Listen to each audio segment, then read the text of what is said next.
Can our planet and our bodies become healthier by making the right food choices? Yes, but it requires a balance of both healthy and sustainable food choices.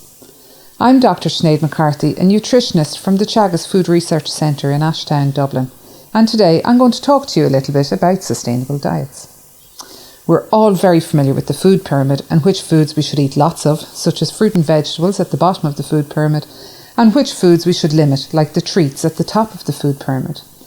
These recommendations from the food pyramid guide us as a population on how to make healthy food choices. And these healthy food choices prevents us from developing illnesses associated with a poor diet, such as heart disease. However, not only do we need to make these food choices for our personal health, but now we also need to make these food choices for the health of our planet as well. We can do this using the carbon footprint.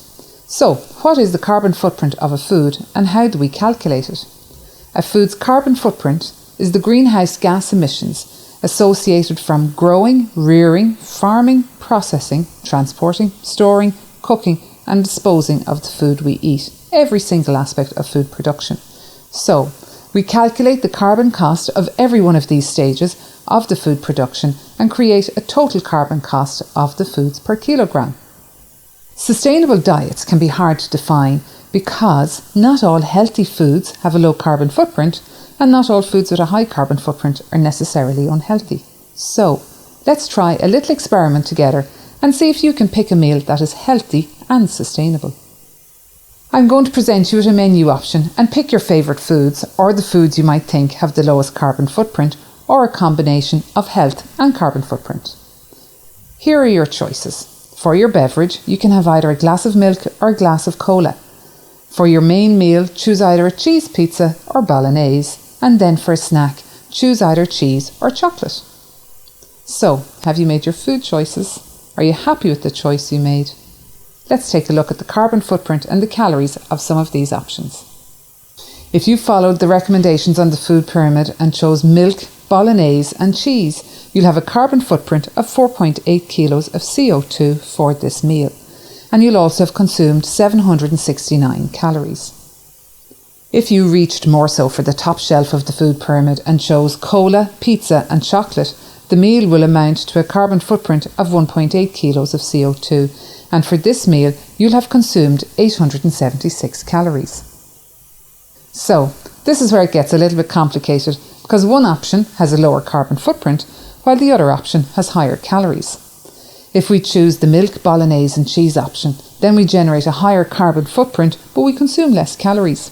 The cola, pizza and chocolate option will have nearly 3 kilos less of carbon, but we also consume over 100 calories more with this option. Now, we all enjoy our treats from time to time, but the average person would need to walk for nearly 30 minutes to burn off the extra 100 calories if we choose the cola, pizza and chocolate option. So, can we make food choices that are both healthy and sustainable and make them a little bit easier to achieve? And what if I told you that being more sustainable could actually save you some money in the long run? Well, there are some small changes we can easily make every day that'll have a big impact on our pocket, on our planet and on our personal health.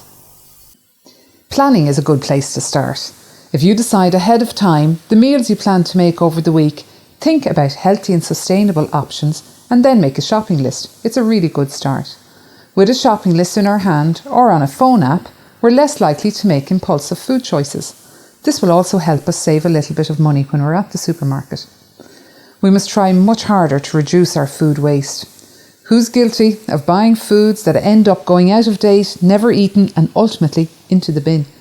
On average, approximately 1/3 of our food ends up as waste.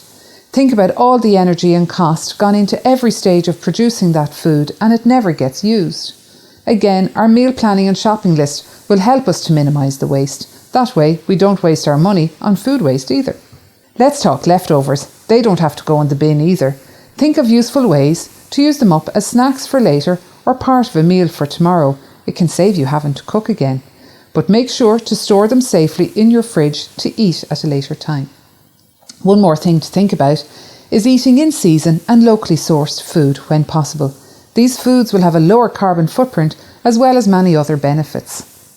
With careful planning An active thought given to the foods you buy and you eat, you can end up healthier, wealthier and more sustainable. Now, what is there not to like about that?